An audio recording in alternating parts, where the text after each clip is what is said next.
Greetings from Career Care Solution, the leading recruitment consultant from Chennai.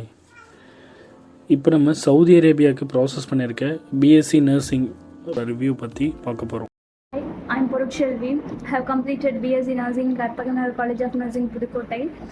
So நான் abroad process try பண்ணிகிட்டு இருக்கும்போது ஆதிராஜன் சாரோட contact number கிடச்சிது. So நான் சாரை காண்டாக்ட் பண்ணும்போது எல்லா ப்ராசஸையும் புரிகிற மாதிரி நல்லா அண்டர்ஸ்டாண்ட் பண்ணுற மாதிரி எக்ஸ்பிளைன் பண்ணாங்க. And HRD attestation, date of flow process, medical biometrics எல்லாமே எவ்வளோ சீக்கிரம் முடிக்கணுமோ அவ்வளோ சீக்கிரம் முடிச்சு கொடுத்துட்டாங்க. இப்போது டிக்கெட்டும் வந்துடுச்சு, விசாவும் சீக்கிரம் எனக்கு கிடச்சிருச்சு. So thanks to career care solution, especially thanks to mister Adhirajan sir.